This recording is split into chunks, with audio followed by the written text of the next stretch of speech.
সাব্বির ভাই, আপনার একটা ব্যক্তিগত প্রশ্ন করি, কিন্তু মাঝে মাঝে তো দেখি গান আপনি। আচ্ছা, আমি গান গাই না, আমার মনে হয় যে আমার গান অনেক অডিয়েন্স শোনে। আমি এইভাবে দেখতে চাই আসলে, শোনে দেখে আমি গান গাই। আমি গান গাই দেখে শোনে এরকম না। ধরেন আমি এমন কোনো প্রজেক্টের মধ্যে ইনভলভ হই নাই যে প্রজেক্টে কোনো রেসপন্স নাই, ঠিক আছে? তো আমি ছোটোবেলা থেকে আসলে শিল্পী, মানে আমার মাও শিল্পী ছিলেন, আমিও শিল্পী। আমার প্রথম স্কুলের নাম স্কুল অফ মিউজিক। আমার প্রথম জব বা প্রফেশন হচ্ছে স্টেজ। সো আমি স্টেজে গিটার হাতে নিয়েই আমার প্রথম 5,000 টাকা ইনকাম করা। সো সেকেন্ড হচ্ছে স্টুডিও বেসড ওয়ার্ক। সো আমার বিজনেসে আসার আগে আমার প্রথম যদি ব্যক্তিগত ইনকামের জায়গা বলেন, সেটা হচ্ছে মিউজিক। আমার বাবার ব্যবসা ছিল, সেটা তো আমার বাবার ব্যবসা, আমার না। আমি কন্ট্রিবিউট করেছি সেখানে, কিন্তু সেখান থেকে তো আমি টাকা পাইনি। কিন্তু একদম নিজে গায়ে গতরে খেটে পয়সা হচ্ছে মিউজিক থেকে আসছে। সো আই উড সে আমি আসলে ফার্স্ট এ musician turned into corporate executive, এইভাবে দেখা উচিত। এখন আপনি কেন সেটা জানেন না? আপনি জানেন না কারণ আমি তো জেমস না। আমি যদি জেমস হয়ে তারপরে বিজনেস এক্সিকিউটিভ হতাম, তাহলে আপনি বলতেন, ও সিঙ্গার কেন এখন বিজনেস এক্সিকিউটিভ হলো। তো আমার ক্ষেত্রে হয়েছে তো উল্টা। যেহেতু আমি জেমস হিসেবে পরিচিত ছিলাম না, আমি একটা আন্ডারগ্রাউন্ড একটা টিমের 12 জনের 13 জন 13 নম্বর মিউজিশিয়ান চর্চা করে, তার মানে তো আর আমি মিউজিশিয়ান না, তা তো আর না।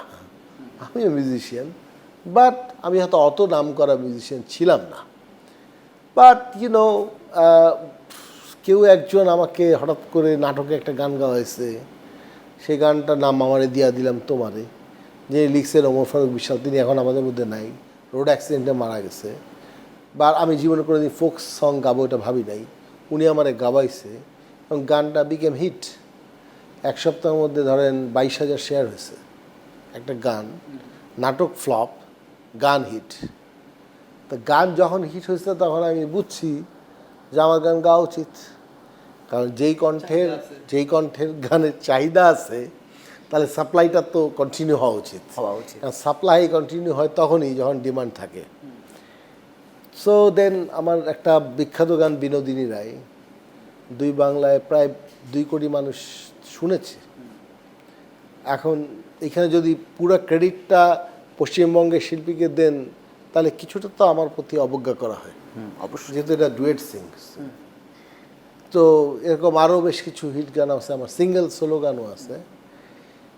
আমার চ্যানেলে subscriber 1,09,000 and they want me to sing, that's why I Singh.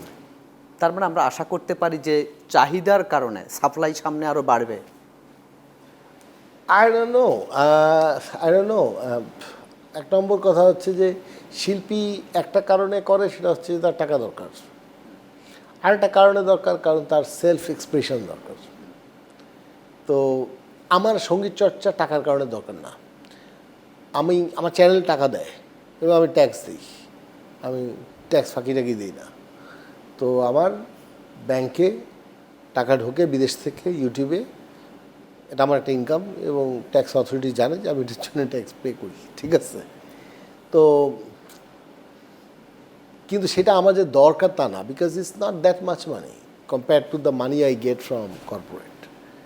তাহলে আমার সেলফ এক্সপ্রেশনের জন্যে দরকার। কিন্তু আমি এটা বুঝি যে সেলফ এক্সপ্রেশনই যদি শুধুমাত্র আমি করে যাই, তাহলে আসলে সেটা যদি চাহিদার সাথে ম্যাচ না করে, তাহলে লাভ নাই। So I sometimes Singh some songs which audience don't appreciate, they don't get it, যে কি এটি কী গাইছে, এটা ফালতু গান গাইছে, ফালতু। আর আমাদের তো এখন আপনি যদি মানে কোনো জিনিস অপছন্দ হয়, আপনি গালিগালাজ করে ভাষায় দেবেন, এটা হয়, হ্যাঁ। তখন আমি বুঝি আমার সেলফ এক্সপ্রেশনটা অ্যাপ্রিসিয়েটেড হচ্ছে না। শিল্পী তখন দমে যায়, তখন আর এক্সপ্রেস করতে চায় না। তাহলে শিল্পী কী করতে পারে? একটা করতে পারে, অডিয়েন্সের সাথে ম্যাচ করে করে এক্সপ্রেস করে দিতে পারে, যেমন করে বিনোদিনী রায় হয়, সেরকম আরও কয়েকটা ফোক গান তৈরি হয়ে যেতে পারে। হয়তো সেখানে আমার ফুল হার্ট নাই, হয়তো ফুল এক্সপ্রেশন নাই, but I can do that.